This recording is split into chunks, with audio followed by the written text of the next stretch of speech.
बहुत सारे लोगों की उपस्थिति रहती है। एक पूरा जीवन, एक पूरा समाज, एक सभ्यता उसमें उपस्थित रहती है। और लेकिन जब रचना प्रक्रिया एक लेखक का नितांत निजी क्षण होता है, उसका अंतर्लोक होता है, तो एक तरफ एकल है, एक तरफ पूरा समाज है। तो मुझे लगा कि भाई इसमें अंतर संबंध जो है वो उतना दिख नहीं रहा है। लेकिन एक रचनात्मकता, बौद्धिकता वही होती है जब एक विशृंखल सा लगे कुछ, और उसमें जो सूत्र जुड़ते हैं उसकी तलाश की जाए। ये कठिन काम है, लेकिन मुझे लगता है कि दुनिया के तमाम विज्ञान में भी बहुत सारे आविष्कार, एक महान रचनाएं, एक महान कविताएं, पेंटिंग, एक दुनिया की जो श्रेष्ठतम चित्र होंगे, पेंटिंग होगी, तो वो क्या है कि एक नज़र में, पहली नज़र में एक साथ साथ या परस्पर अन्वित की स्थितियाँ नहीं दिखाई पड़ती होंगी, लेकिन एक कलाकार के हाथ में जब पहुंचती है तो वह उसे पहचान लेता है कि इसकी अन्विति कहाँ है। शायद एक अन्वित की तलाश ही एक बौद्धिक उद्यम है, जिसके जरिए बहुत सारी रचनाएं लिखी गई और बहुत सारे कलाएं लिखी गई, चित्र बनाए गए, संगीत आया, नाटक आया। जैसे कविता में, अभी मैं इसी में शायद 2 कविताएं मैं देख रहा था, अभी फिर से आपको मैं बताता हूँ इसी लेख में। जैसे एक देवी प्रसाद मिश्र की कविता है, खिड़की के बाहर और भीतर भी साथ साथ चलता था अंधेरा, साथ साथ दौड़ने की कोशिश करता था एक कुत्ता, एक सियार, एक पक्षी और एक संशय। अब ट्रेन चली जा रही है और उस यात्रा में अब खिड़की के बाहर और भीतर भी साथ साथ चलता था अंधेरा। तो आप देखिए, इसमें बाकी चीज़ों की आप तो अनुमति मिल जाएगी, लेकिन एक ट्रेन के साथ साथ संशय भी चल रहा था। ऊपर से आपको लगेगा कि ये कोई इसमें तारतम्य नहीं है, और वही पोइट्री जो एकदम से जो तारतम्य को थोड़ा खंडित, अगर तारतम्य दिख रहा हो तो उसे विखंडन कर दे उसका, और जहाँ नहीं है वहाँ तारतम्य जोड़ दे। शायद इन्हीं 2 प्रयासों से एक रचनात्मकता जन्म लेती है।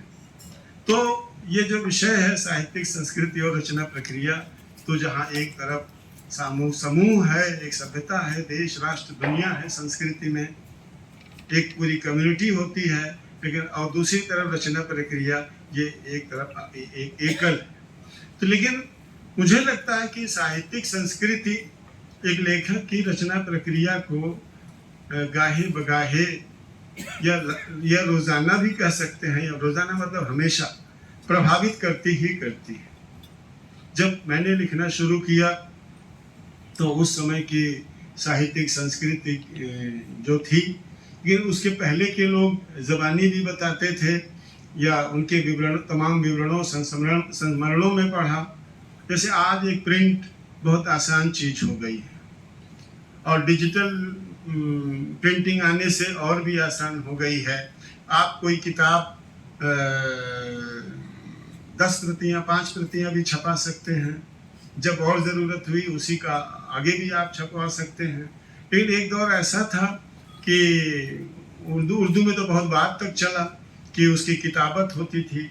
अब किताबत होती थी तो उसको हाथ से लिखा जाता था, कितनी पांडुलिपियाँ, वह भी एक हमारी साहित्यिक संस्कृति। अगर एक बहुत पहले आप जाएं तो हाथ से लेकर के, और मुझे याद है कि जब हम लोग लिखना पढ़ना शुरू किए उस समय भी एक मशीन आती थी, मैं भूल गया, उसके हस्तलिपि पत्रिकाएं बहुत सारे लोग निकालते थे।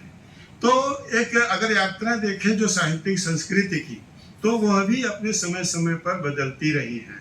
बाबा नागार्जुन जैसे जो हिंदी के सबसे बड़े कवि, आज़ादी के बाद के सबसे बड़े कवियों 2-3 में से एक, उनका मैंने एक संस्मरण पढ़ा। वो शमशेर जी को चिट्ठी लिख रहे थे। आज जितनी आसानी से प्रिंट हो रही हैं किताबें, वो शमशेर जी को उन्होंने एक पत्र लिखा, और लिखा तो शमशेर जी ने पहले लिखा था कि भाई ये किताब संग्रह कोई छप नहीं रहा है, कैसे छपवाएं, कविताएं तो हो गई हैं, ये कैसे छपेंगी।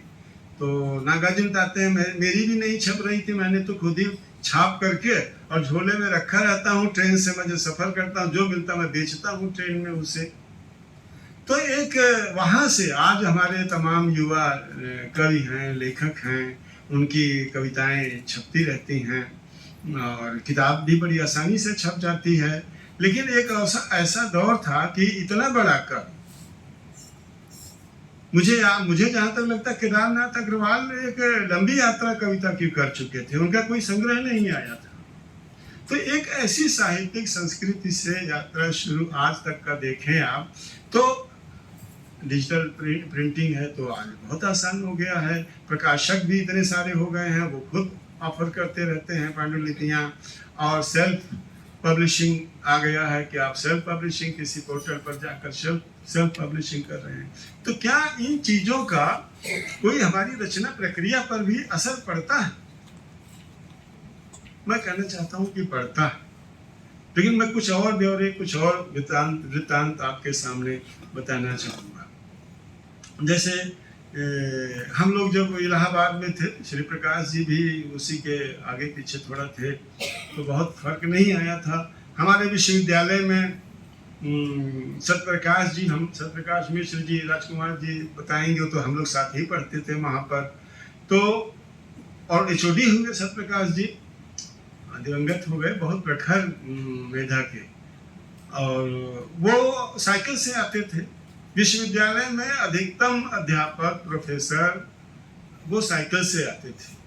गोष्ठियाँ होती थी तो जहाँ भी गोष्ठियाँ होती थी, किसी घरों पर भी प्रायः गोष्ठियाँ होती थी। आज की तरह सभागार में अनिवार्य रूप से सभागार में भी होती थी, लेकिन वो गोष्ठियाँ जो हैं वो घरों में होती थी। दूधनाथ जी के घर, मार्कंडेय जी के घर बटता था। एक गोष्ठी आज इनके घर हुई तो दूसरी गोष्ठी उनके घर हुई, चाय वाय पिला देते थे। अपना जो है घरों में रहती थी तो कुछ खाने पीने का भी युवा लोगों को मिल जाता था। वैसे तो सभागार में खाली चाय वाय मिलती थी, वो हो सकता है वो भी न, हाँ वो भी शायद नहीं मिलती थी। तो उसमें जो है गोष्ठियों में तमाम युवा लोग आते थे। जो है हम सब लोग युवा ही थे, और सब साइकिल स्टैंड, कोई पैदल चला आता था कटरा से। मान लो गोष्ठी अगर लूखरगंज हो रही है तो ऐसे भी थे, पैदल चले आते थे 7 किलोमीटर गोष्ठी में। तो और बड़ी, लेकिन इतनी कठिनाई के बावजूद बड़ी तीखी बहसें होती थी। ये दौर था जिसमें अपने सामने अपने वरिष्ठतम जो आपके रचनाकार, अग्रज रचनाकार हैं, अगर उनकी रचना से आपकी असहमति है तो मुखर होकर के आप उसे बोल सकते थे, अपनी असहमति दर्ज कर सकते थे। और हम लोग तो अश्क जी जैसे इतने बड़े लेखक, अश्क जी उम्र में भी बहुत बड़ा फासला होगा, लेकिन उनसे भी कई बार भिड़ंत हुई। तो ये एक ऐसा एक बौद्धिक दुनिया थी। चाय घर, काफ़ी हाउस में गहमा गहमी रहती थी। एक शुक्रवारी संध्या काफ़ी हाउस की चलती थी, जिसमें शुक्रवार के दिन मार्कंडेय जी, अमरकांत जी, भैरव जी, मतलब सारे लेखक जो है, ज़्यादातर लेखक जो है वहाँ पर इकट्ठा होते थे। और हम लोग देखते थे उनको। शाही साहब आते थे, सिगरेट पीते रहते थे, चाय कॉफ़ी पीते रहते थे, कम बोलते थे, लेकिन जब बोलते थे तो सब लोग उनको सुनते थे, शाही साहब को। तो ये एक वह दौर था, और बहुत पुराना। ऐसा नहीं कि आज लगता है कि जैसे कोई पिछले 2 सदी पुरानी बात, लेकिन ऐसा नहीं है। ये बहुत, ये 30 साल पुरानी बात होगी। तो 30 साल में दुनिया कितनी बदल गई। तो उस समय जब ये होता, लोग पहुंच जाते थे, हम लोग हॉस्टल में दोस्त लोग पढ़ रहे हैं, कविता लिखी तो भाई दूसरे दोस्तों आज सुनाना चाहता हूँ काव्य पाठ। तो मजाक करते थे, भाई समोसा मोसा चाय तो चलना ही चाहिए, तभी तो सुनेंगे तुम्हारी कविताएं, नहीं तो नहीं सुनेंगे। तो उसका भी इंतजाम होता था। और तो ये एक सीन था। दिल्ली के आप कॉफ़ी हाउस को आप देखें, ये यहाँ का कॉफ़ी हाउस लखनऊ का था। आचार्य नरेंद्र देव, लोहिया जी, राम मनोहर लोहिया, और ये इंदिरा गांधी के पति फिरोज गांधी, वह भी, और नागर जी कम आते थे, लोग बताते हैं, यशपाल जी, भगवती बाबू, सब लोग आते थे। क्या सीन था।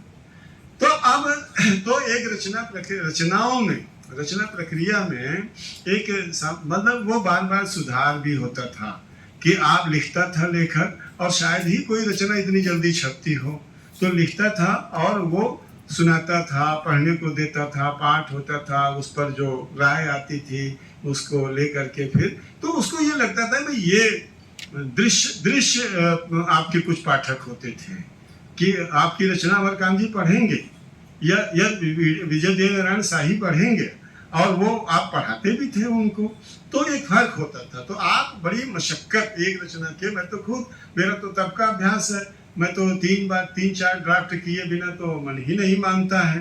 लेकिन आज जो स्थिति है कि आप अच्छा वो मेहनत लग, जैसे भाई डाक से इसलिए नहीं भेजते थे कि मतलब हाथ से टाइप कराए, या तो हाथ से उतने ड्राफ्ट लिखें, फोटोकॉपी भी तब उतनी प्रचलन में नहीं थी, तो हाथ से कौन आदमी इतना लिखने जाएगा।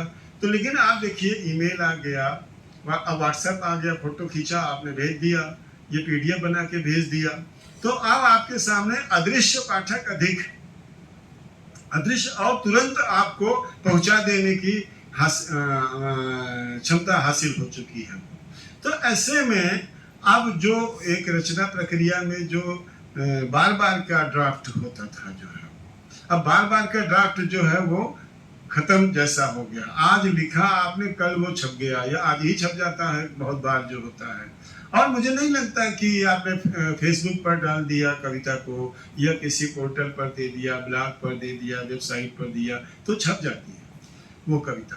दूसरी तरफ अब तो जो कहा जाता है एडिटर नहीं है, तो ये एडिटर ही होते थे जो हमारे दोस्त लोग होते थे, हमारे बुजुर्ग जो रचनाकार होते थे वो एडिटर भी होते थे। वो सिखाते थे कि भाई ये इसमें यहाँ ये खोट है।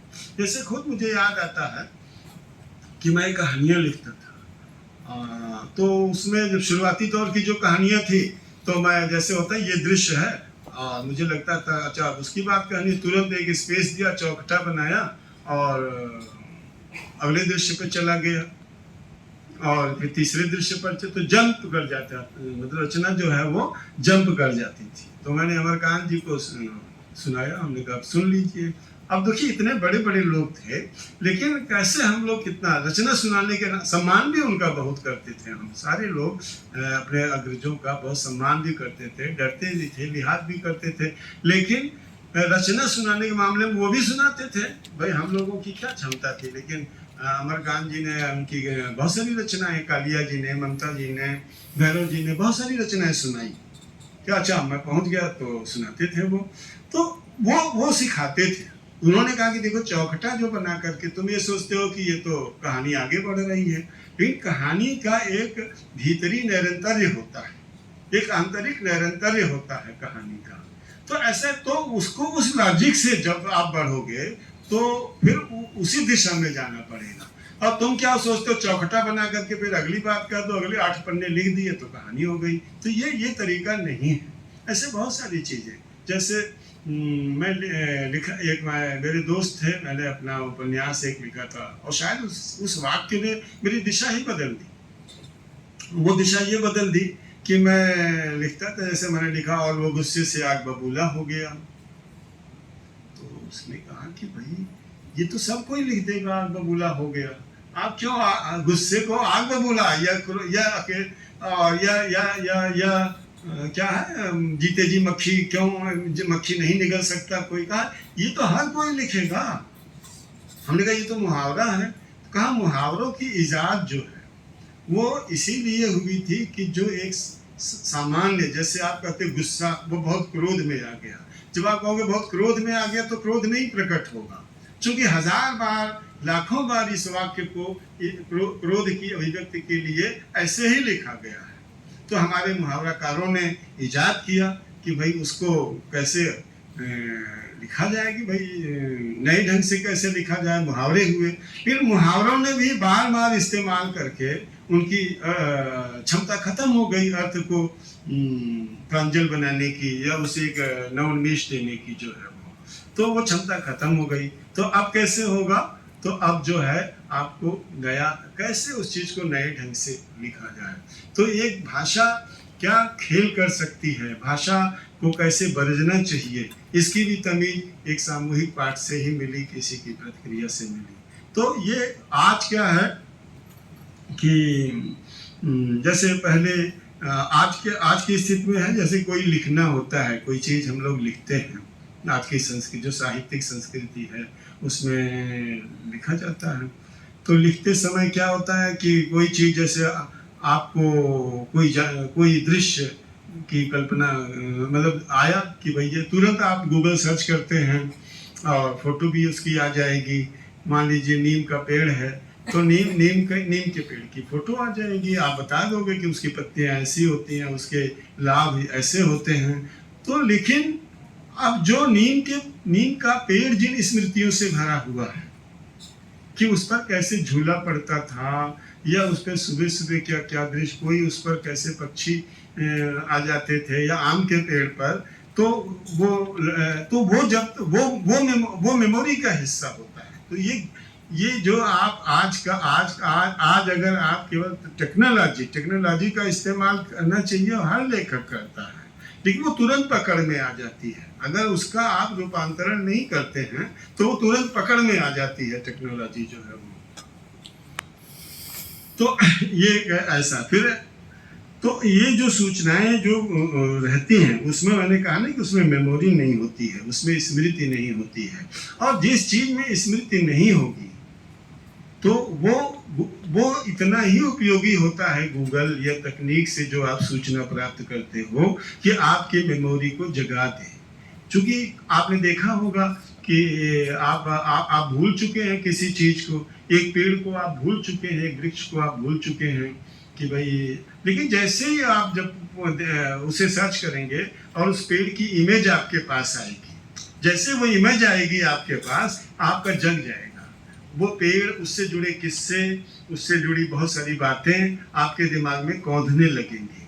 तो हमेशा हमें ज्ञान को इस्तेमाल उसे पूर्ण समझ करके, एक रचनाकार के लिए, एक लेखक के लिए ये ज़रूरी होता है कि वह आपके संचित जो अनुभव हैं, जो स्मृतियां हैं, जो नॉलेज आपके पास पहले से है, जो आपके विस्मृत हो चुका है, उनको जगा दे जो है एक। तो ये उपयोग, लेकिन अगर उसी को पूर्ण समझ करके कि वही संपूर्ण है, वो लिखा, आज ऐसी बहुत सारी रचनाएं हैं जो गूगल राइटिंग है, आपने गूगल से सर्च किया। और अब तो हो सकता है जो ये नई क्या उसे बोलते हैं, हाँ, आर्टिफिशियल इंटेलिजेंस आ रहा है। तो अब तो अभी किताबें भी उसने खुद अभी एक जगह मैंने पढ़ा था, उसकी मदद से कई के उसने 8 किताबें लिखी और पब्लिशिंग भी किया और बेच भी लिया उसकी मदद से, जो है कुछ पैसे भी $800 या कितना कमा लिया।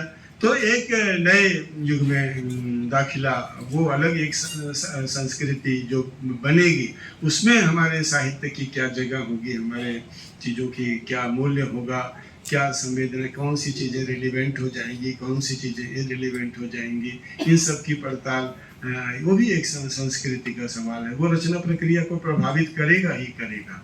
जैसे लैपटॉप के आने से या कंप्यूटर पर जब हिंदी टाइपिंग का आगे ना, कि आप रोमन में आप करते हो और हिंदी में टाइप होता जाता है, तो एडिटिंग का सेंस जो है, जैसे हाथ से, मैं याद करता हूँ कि एक दौर था कि हाथ से लिखते थे हम लोग। अब हाथ से लिखते थे तो उसमें समस्या ये होती थी कि उसमें काटना है, बदलना है, फिर लिखा आपने, फिर लिखा, तो वो बड़ा समय लगता था और बहुत बार चीज़ें अभ्यस्त नहीं हो पाती। जाहिर है कि आपकी, फिर उसके बाद आया ये जब टाइपिंग आ गई, तो मेरे जैसा आदमी, जो मुझे लगता था मैं तो कभी टाइप कर ही नहीं पाऊंगा, और हम लोग चूँकि आती नहीं थी टाइपिंग, तो इसलिए बहुत सारे उसके सिद्धांत बनाते थे बड़े काव्यात्मक कि ये हाथ और जब तक कलम, कागज से जब तक हाथ और कलम का स्पर्श नहीं होगा, टच नहीं होगा, तब तक तो संवेदना ही नहीं निकलेगी। लेकिन आज सारे लोग कर रहे हैं, हम मेरे जैसे लोग भी कर रहे हैं ये काम जो है। तो ऐसे जैसे प्रिंटिंग का था कि माना जाता था कि हम सारे लोग बोलते थे, साहब किताब से खुशबू आती है, किताब से एक खुशबू आती है, और उस खुशबू के बगैर जो है वो मतलब पढ़ने का ही आनंद नहीं है। फिर अब मैं ही हूँ, तजुर्बों के लिए मेल पर जो भी रचनाएं आती हैं तो अब तो ये हो गया कि मोबाइल पर ही पढ़ लो, ज़्यादा सुविधाजनक रहता है, लैपटॉप तो खोलना पड़ेगा या आपके हाथ में आ। तो चीज़ें और ये सारा परिवर्तन जो है, मुझे लगता है कि कहीं न कहीं हमारी रचना प्रक्रिया पर कहीं अच्छा प्रभाव डाल रहा है, कहीं वो बुरा प्रभाव भी डाल रहा है। अब एडिटर जैसे ये सोशल मीडिया आ गया, फेसबुक, तो अच्छा भी है, बहुत सारा आपको साहित्यिक संस्कृति के बारे में जानकारियाँ आ जाए। जैसे वहाँ पर हमारे लखनऊ में पहले का दौर था, ये डॉक्टर, अरे ये जो युग चेतना निकालते थे, डॉक्टर देवराज जी सवेरे टहलने निकले और एक्सीडेंट हुआ, मर गए। आप समझिए 3 महीने वहीं लखनऊ में किसी को मालूम ही नहीं हुआ कि उनका निधन हो गया,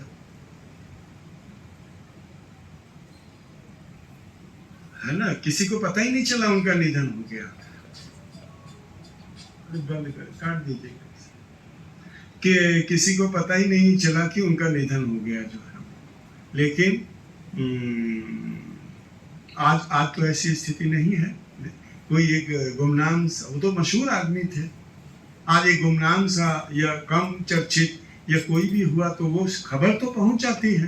तो ये गहमा गहमी एक जोड़े रखने का भाव ये हमारी साहित्यिक संस्कृति में आया है। लेकिन दूसरी तरफ यह भी है कि जो आमने सामने का संवाद होता था, जो मिलते थे, मिलने से जो एक प्रश्न और प्रतिप्रश्न, एक कितने लोग काफी हाउस से ही कितनी चीजें सीखे होंगे जो है, और जो एक उष्मा होती थी मिलजुल करके।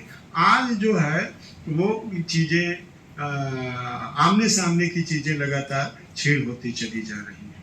कोई मतलब मसलन एक आवाज में भी शक्ति होती है, बोलने में, जैसे पहले होता था ना बोल करके, आजकल भी देखिए बहुत सारे कोर्सेज जो है बोल करके, क्योंकि माना जाता है बोलने से आपके भीतर अधिक पहुंचता है। लेकिन अब बोलना कम होता जा रहा है, यानी कि जो टेलीफोन पर आ गया तो ये होता था मिलना तो नहीं, लेकिन टेलीफोन पर तो बातें खूब होती थी। अब वह भी कम हो गया, अब व्हाट्सएप, आदान प्रदान, मेल पर अब चीज़ों को दीजिए। तो एक तरफ से लगता है फेसबुक के संसार में कि ये सोशल मीडिया के संसार में कि हमारे तो 5000 दोस्त हैं। अब जहाँ ये मुहावरा जिस समाज में रहा हो कि जिंदगी में एक भी दोस्त मिल जाए तो जिंदगी जन्नत हो जाती है, अब यहाँ 5,000 दोस्त लिए लोग टहल रहे हैं, लेकिन अब जिंदगी जन्नत हुई कि नहीं हुई, ये 4,000 दोस्त लिए घूम रहे हैं वो, लेकिन जिंदगी जन्नत हुई कि नहीं हुई, अब ये इस पर मैं टिप्पणी नहीं करूँगा जो है। लेकिन तो एक आभासी जो आपको आभास होता है कि आपका संसार आप बहुत सामाजिक हो, आपके पास बहुत बड़ा दायरा है, तो लेकिन आप कहीं एक अकेले पढ़ते जाते हो, आपको समझने वाला नहीं है, आप भी लोगों को समझने की क्षमता आप होते चले जाते हैं, और वो आपकी रचना में ध्वनित होगा। रचना में जो एक जिंदगी का कोलाहल होना चाहिए, कलरव होना चाहिए, जो कोहराम भी, ये हम कोहराम भी शब्द का भी इस्तेमाल करना चाहते हैं। हमारे तमाम दिग्गज दुनिया के लेखक हैं, उनके यहाँ इस जीवन संसार का कोहराम मिलेगा आपको जो है। तो रचनाओं में भी आप देखिए, मैं तो कविताएं पढ़ता हूँ तो बड़ी वो पर्सनलाइज ज़्यादा होती चली जा रही हैं कविताएं। आप फैज़ जैसी शायरी जहाँ आज की कविताओं को आप तमाम पढ़ें तो आप देखेंगे जो फैज़, जो एक प्रेम को भी, दुनिया के तमाम बड़े लोगों ने प्रेम को भी, प्रेम पर नज़में लिखी, कविताएं लिखी, शायरी लिखी, लेकिन उसे एक दुनिया की अपनी आवाज़ भी बना दिया जो है, प्रतिरोध, प्रोटेस्ट की आवाज़ बना दिया। लेकिन आज बहुत सारी प्रेम कविताओं की बड़ी बसंत आया रहता है। हमेशा आप सोशल मीडिया पर कहीं देखें तो हर कोई अपने प्रेम पर लिखता है। लिखिए, अच्छी चीज़ है प्रेम पर लिखा, लेकिन उसमें जो है ना सिमटे तो क्या है, एक लफ्ज़ मोहब्बत का बस इतना फसाना है, सिमटे तो दिले आशिक, फैले तो ज़माना है। तो ज़माने की कहानी नहीं बन रहा है, ज़माने की कविता वो नहीं बन पाती है, मेरा ये कहना है। और जब तक एक लिटरेचर में या किसी भी कला में जब तक वो कहीं ना कहीं एक आत्म का विस्तार नहीं शामिल होता है, एक निजत्व का जो है वो एक विस्तृति नहीं आती है किसी रचना में, तब तक मुझे लगता है कि वो अपनी सिद्धि, अपने होने का, अपने अस्तित्व का कोई कारण नहीं जुटा पाती है।